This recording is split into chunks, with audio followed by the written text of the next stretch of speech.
பாருங்க, இது பால் ஆடை, இது பால். காலையில் ஒருத்தனுக்கு வந்தோடனே இது ரெண்டும் கொடுத்துடணுங்க. இல்லைன்னா செம்மையாக உட்காந்தே இருப்பான். இப்போ பாருங்களேன், தெரியுதா அவன் உட்காந்துருக்குது? தெரியுதா அவன் உட்காந்துருக்குது? இருங்க, ஜூம் பண்ணிக்கிறேன்.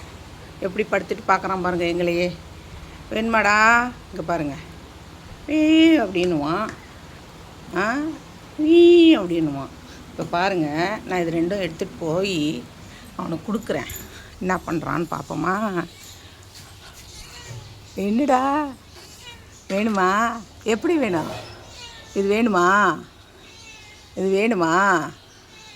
என்ன வேணும்? என்ன வேணும்? அப்படி வேணுமாடி தங்கம்? அப்படி தான் வேணுமா? அச்சோ, அப்படி வேணுமாடி செல்லக்குட்டி? தர்றேன்டா தங்கம், தர்றேன். தட்டிங்க. இருக்கா? இரு வரேன். பாருங்கள், அவன் தட்டில் பாலும் அந்த பாலாடையும் வச்சு கொண்டு போகிறேன். அவன் என்ன பண்ணுறான்? வைக்கவே விட மாட்டேங்கிறான் பாருங்க.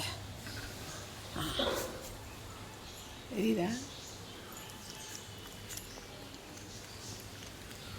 ஆச்சலே, பிடிச்சிருக்காட தங்கம்மா? குடிங்க குடிங்க. அப்புறம் இன்னும் கொஞ்சம் பால் தூமா.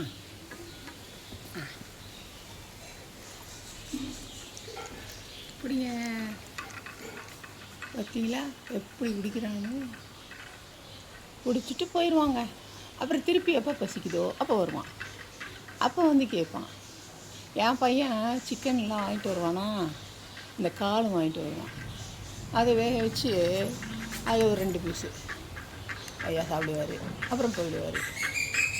அப்புறம் சாயங்காலம் எங்கள் வீட்டுக்காரர் வருவாரா, அது எத்தனை மணிக்கு வந்தாலும் சரிங்க, முடியாமல் ஓடியாந்துருவான். அவரு கையால் வாங்கிக்கணும்.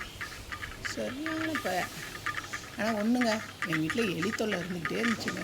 இவனை நாங்கள் வளர்க்கலை, வந்து சாப்பிட்டு போகிறோம். ஆனால் அந்த எலியெல்லாம் இப்போ வீட்டுக்குள்ளே வர்றதே இல்லைங்க. நிம்மதியாக இருக்கேன் நான். தங்கப்பிள்ளை, அழகு பிள்ளை.